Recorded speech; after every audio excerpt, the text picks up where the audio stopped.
It started with an idea, small, simple, and functional. I needed a barn. Nothing extravagant. No luxury renovation, no livestock explosion, no backdoor attempt to start a business from home. Just a modest barn to store tools, maybe shelter a tractor or two, and give some structure to my growing rural property.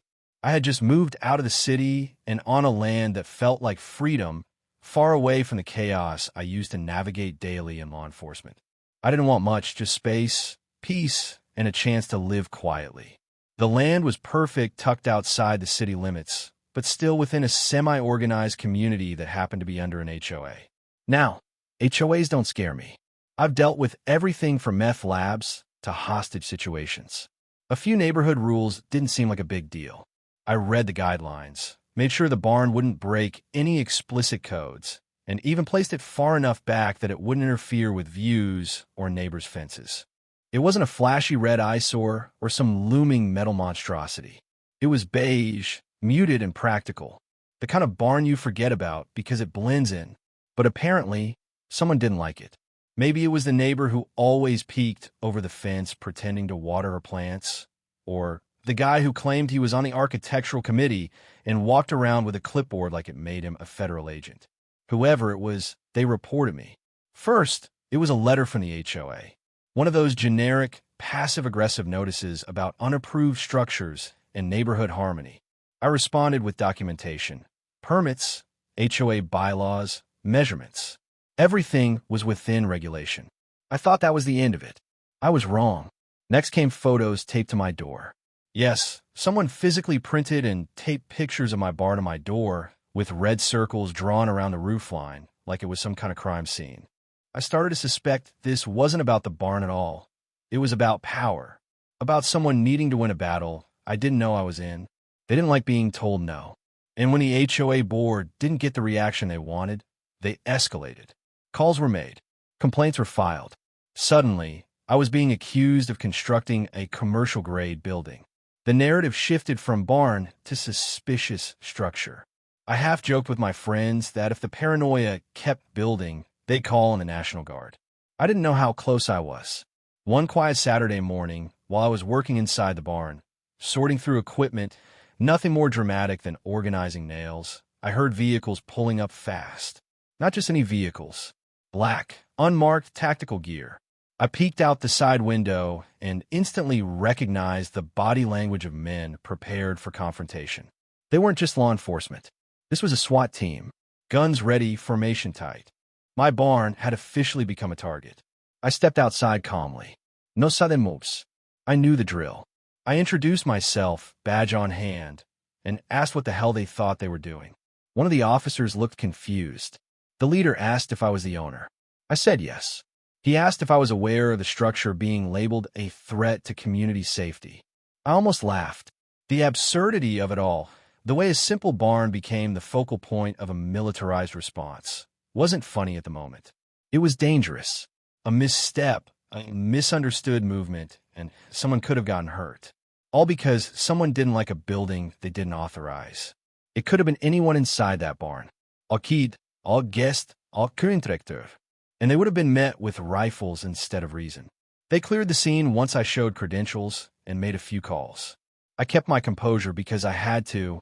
I've trained officers like these. I know what it's like to be on that side of the standoff.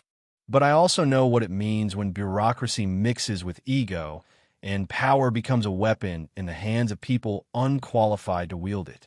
This wasn't about policy. It was about control, about someone thinking they could escalate a neighborly disagreement into an emergency by abusing a system meant for protection. And that's where this story begins, not with a barn, but with the illusion that some people believe they're above consequence, simply because they sit on a board or hold a title with association in it. After the dust settled from the SWAT incident, I started to look deeper into how something so trivial could spiral so far out of control. The more I uncovered, the clearer it became. This wasn't just about a barn or an overreaction. It was about power, or more accurately, the desperate need to exercise it. The HOA in this community had a reputation, though at first I didn't take the rumor seriously. People said things like, they fine you if your grass grows half an inch too high, or they rejected a new driveway because it was 2 shades too dark. It sounded ridiculous, but harmless. Just bored people with too much time on their hands.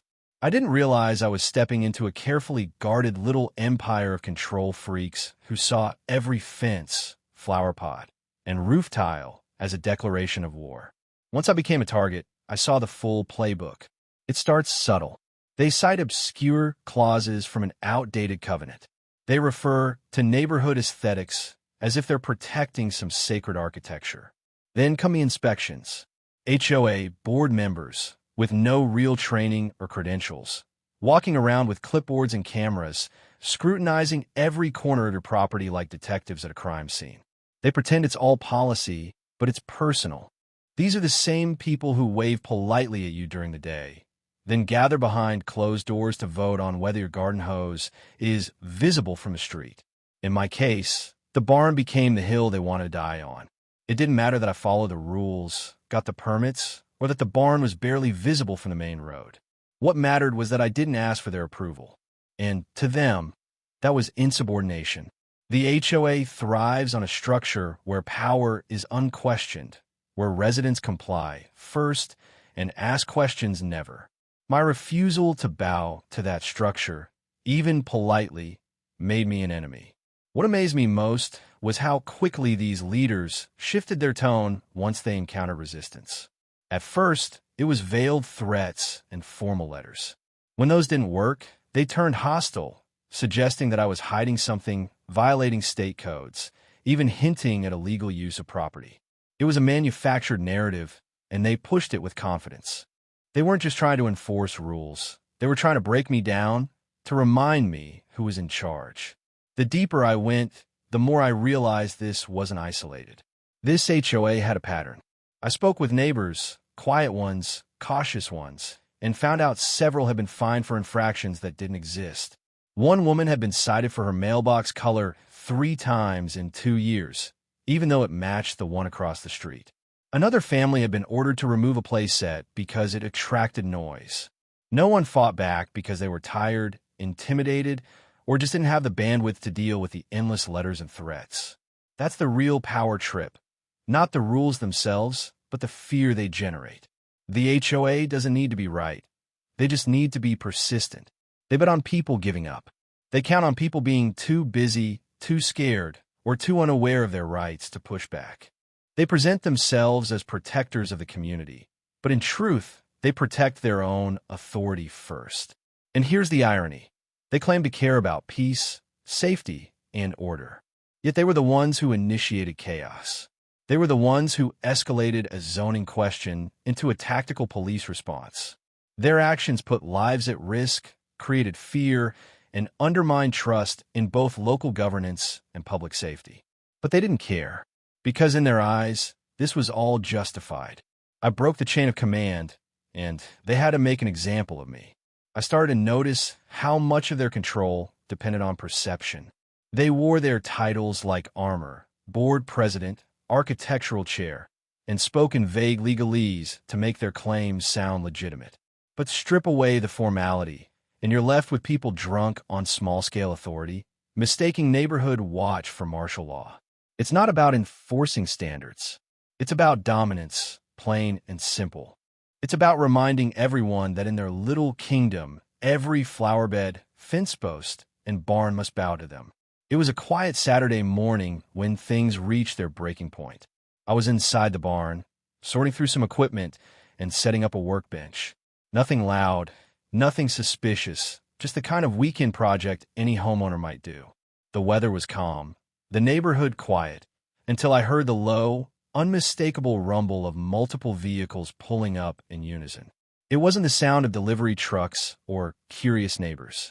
This was tactical, methodical, a sound I knew too well from my years in law enforcement. I looked out the barn side window and froze for a moment. There they were, at least 3 black SUVs, marked with minimal insignia, doors opening in sync. Men in tactical gear stepped out, rifles drawn but pointed downward, helmets on, vests strapped tight. SWAT. This was not a courtesy call. They were here in full deployment mode, moving quickly, securing the perimeter, and barking commands through radios. It was the kind of scene you expect outside a hostage situation or a meth lab, not in front of a barn built to house tools and garden supplies. For a brief second, I questioned reality. Maybe this was a drill, maybe they had the wrong address, maybe there was some bigger incident I wasn't aware of. But the moment they approached my property with formation precision, I realized with complete clarity they were here for me. For the barn. For the supposed threat that the HOA had conjured out of paperwork and paranoia. I stepped out of the barn with slow, deliberate movements. I kept my hands visible, my posture calm, my badge tucked inside my pocket, just in case things escalated. I knew how quickly tension could rise in these moments, especially if someone felt their authority being challenged. One wrong assumption, one misinterpreted movement, and things could turn fatal. I made eye contact with the team leader and introduced myself. His stance shifted slightly, the kind of subtle change that only someone trained in reading body language would catch. He asked if I was the owner of the property. I confirmed. He then asked if I was aware that there had been multiple reports of suspicious activity related to a structure described as non-permitted and possibly involved in illegal operations. That was the phrase, possibly involved in illegal operations. It was absurd. I told him the structure was a barn built within code, legally approved and documented. His brow furrowed. He was starting to realize something didn't add up. I could see it in his face. This wasn't what they had expected. As soon as I revealed my role as the newly appointed chief of police for a neighboring jurisdiction, the mood changed sharply. Radios quieted. The pace of the operation slowed. One officer turned away to make a phone call, probably to confirm my credentials. Another began scanning the area with confusion, as if searching for the supposed evidence of criminal behavior that warranted such a response. But there was nothing, just a barn, some tools, and a law-abiding property owner now standing in front of a highly trained unit that had been sent on a wild goose chase. I've seen false alarms before, but never one this intentional. This wasn't a neighbor misreading a situation or an accidental call. This was a strategic escalation. Someone from the HOA had filed a complaint in language that was deliberately crafted to trigger maximum response. Words like suspicious activity, unauthorized structure, unknown traffic, and possible storage of hazardous materials. Phrases that bypassed ordinary code enforcement and dropped the issue right into the lap of emergency response. Whoever filed it knew exactly what buttons to press. And it worked. The system responded because it was designed to take threats seriously, not filter them through neighborhood politics. The real issue wasn't that SWAT arrived. It's that they were manipulated into doing so. My background helped de-escalate the moment quickly. But what if I hadn't been home? What if someone else had been in that barn? A friend, a family member, a contractor? What if they hadn't known how to respond calmly to armed officers appearing out of nowhere? The truth is, calling SWAT isn't just a prank or an overreaction. It's dangerous. It puts lives at risk. It wastes critical resources. And when done deliberately, with malice and manipulation, it becomes something else entirely. It becomes an abuse of emergency infrastructure, a weaponization of fear. And in this case, it was all triggered by a personal vendetta dressed up as concern for public safety. This wasn't just about enforcing community rules or keeping the neighborhood looking nice. This was about sending a message that noncompliance, even if justified and legal, will be punished not with a fine or a meeting, but with force, intimidation, and fear. After the situation had been de-escalated and the SWAT team realized that there was no threat, no illegal activity, no violation worth a single radio call, let alone a tactical unit, I could see the confusion start to register. These officers were professionals. They were trained to analyze risk, assess threat levels, and execute high-risk operations with precision. But now they stood on a gravel driveway in front of a freshly built barn, looking around like they just walked into the wrong movie. The leader asked one more time, almost in disbelief, if I was sure there was no dangerous activity happening on the premises. I told him I was more than sure. In fact, I had just swept the place myself last night. That's why I pulled out my ID and handed it over. His eyes narrowed as he scanned it. I didn't say anything. I just waited. He looked up slowly, and I could see it hit him.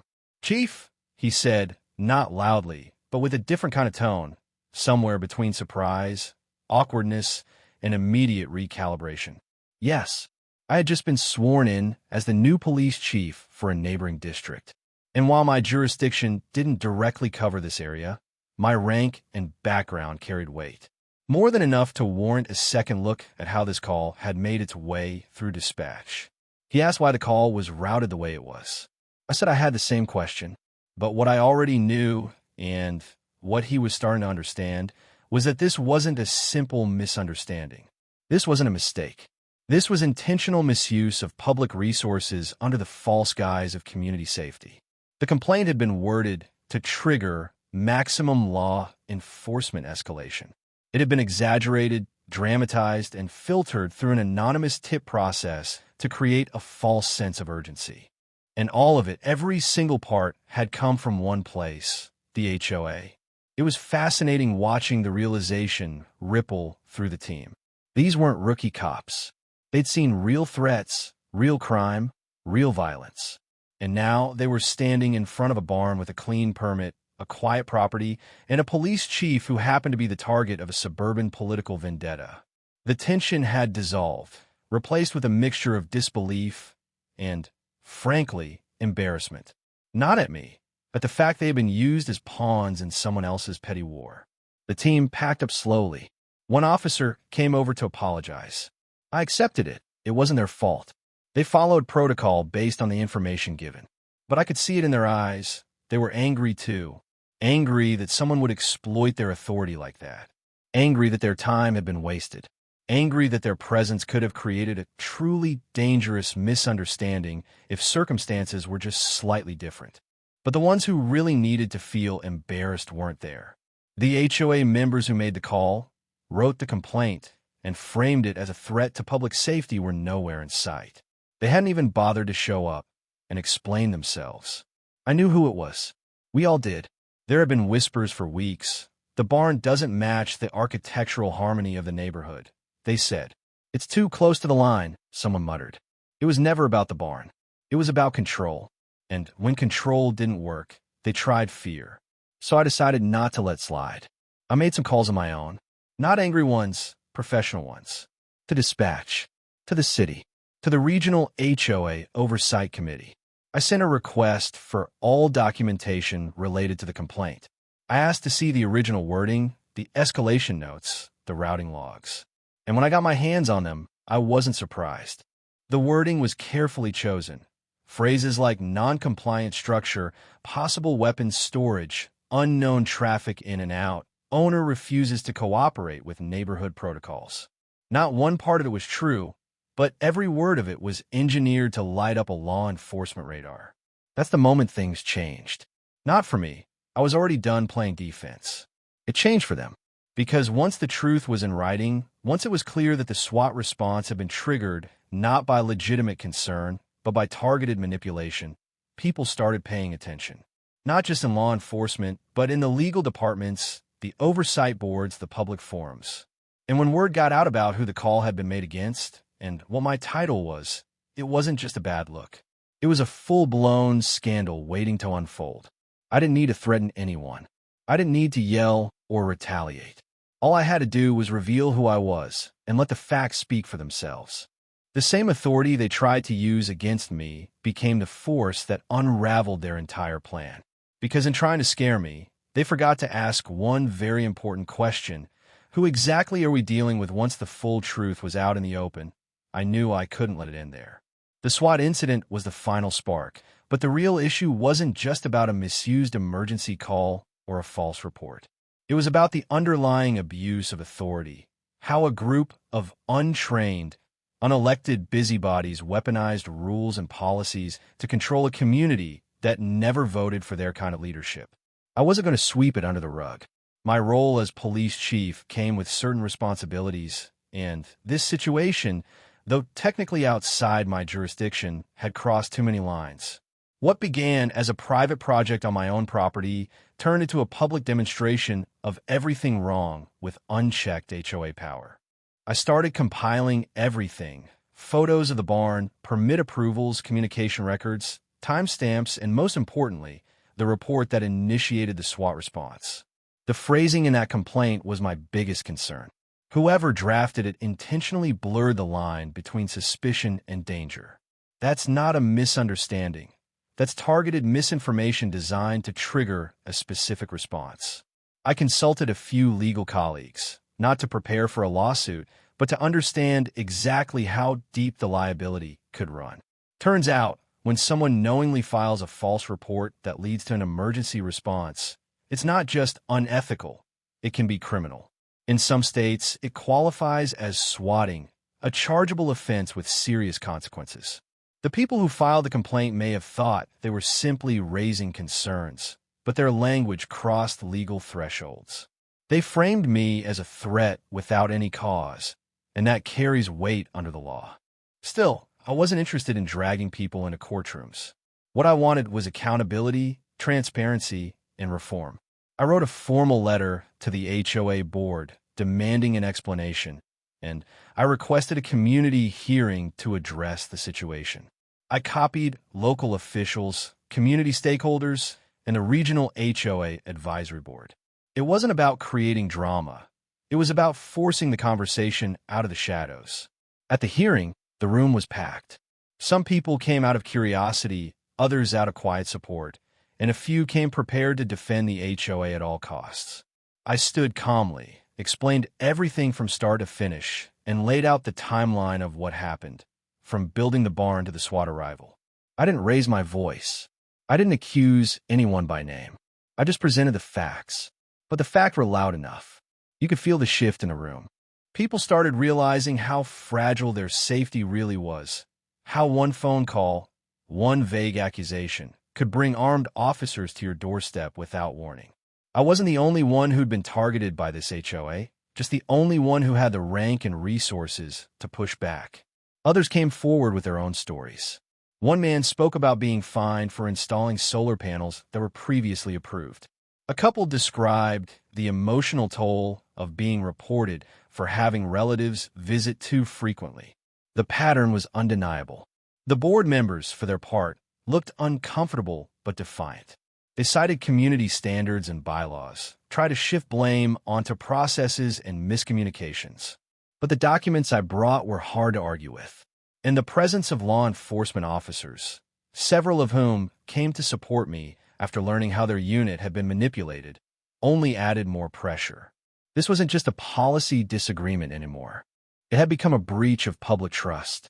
The turning point came when I revealed something they didn't expect, a formal complaint I had filed to the state board overseeing HOA governance. It included everything: documentation, witness statements, a copy of the original emergency call report, and a detailed breakdown of how the situation could have ended in tragedy. That changed the tone completely. Suddenly, the defensive posture disappeared.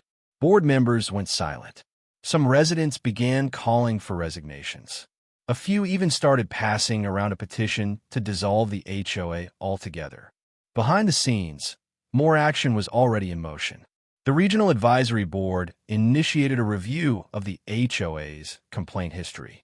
State legislators reached out to ask if I'd be willing to speak on the issue of HOA accountability at a future hearing. What the board had tried to frame as a routine enforcement issue had turned into something much larger. They thought they were dealing with another quiet homeowner who would eventually comply or move.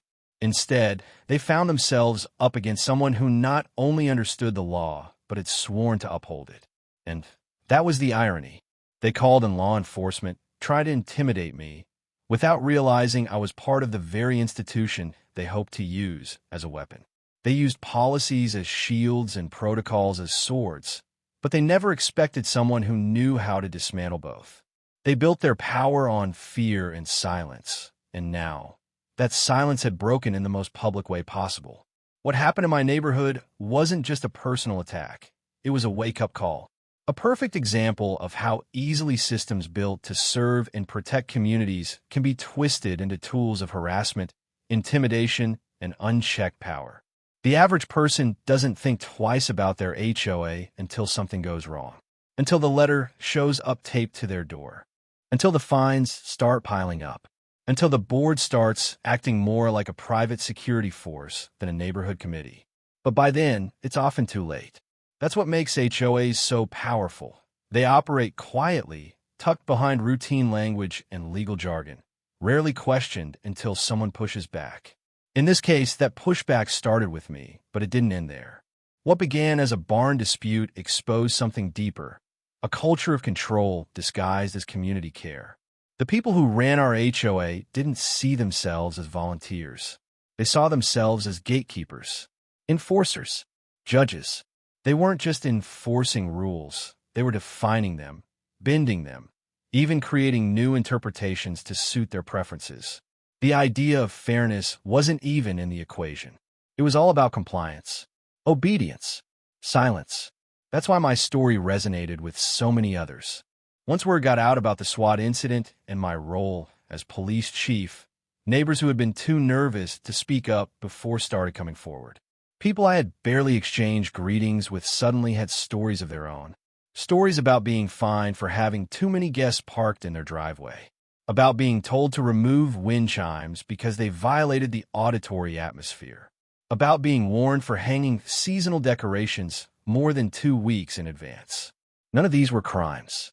None of them made the community safer. But each one reminded people that stepping out of line, even slightly, came with consequences. I started holding informal meetings at my house. Not official hearings, not confrontational protests, just conversations. And those conversations grew.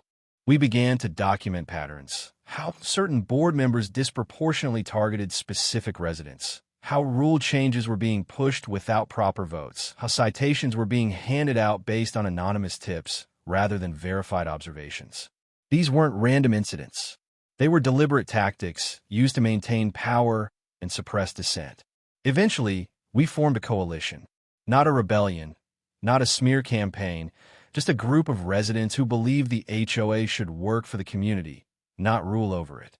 We reviewed bylaws, researched our rights, brought in legal experts to educate homeowners on what was actually enforceable. For the first time, people felt empowered. Not because they had someone in uniform to back them up, but because they were finally being told the truth. The board didn't take it well. They doubled down, started accusing us of spreading misinformation, of stirring division. They claimed we were trying to undermine the values of the neighborhood. But the real threat to those values wasn't coming from the people asking questions. It was coming from the ones who were terrified of being held accountable. When control is all you have, transparency becomes your biggest enemy. The biggest lesson that came out of this wasn't about barns or permits or titles. It was about boundaries, about knowing when to say enough. Because communities don't fall apart when people speak up. They fall apart when fear keeps them silent, when rules become weapons, when authority is wielded without oversight. And the scariest part is how easily that can happen. All it takes is a few determined individuals, a few unchecked powers, and a community too tired or afraid to push back. We started to see real change after that. Not overnight and not without resistance, but the shift was visible. Board meetings had higher attendance. Residents began running for open positions. A new set of bylaws was drafted with input from the entire neighborhood. Decisions that used to happen behind closed doors were now brought to the community first. And while the old guard resisted every step of the way, they were no longer the only voice in the room. More than anything, people learned they had the right to question what didn't feel right. That standing up to the HOA didn't mean breaking the rules. It meant demanding that the rules be applied fairly, with reason and respect. It meant reminding the board that leadership is not a license to bully. It's a responsibility to serve. And it meant showing that fear loses its grip the moment people realize they're not alone. The barn, the SWAT call, the fallout, none of it was ever really about a structure. It was about the structure of power itself. Who holds it, how they use it, and whether or not they're willing to be held accountable. I didn't set out to start a movement or become a symbol of resistance. I just wanted a barn. But in the process, I learned what so many people quietly live with. How fragile peace can be when it's guarded by those who confuse control with order.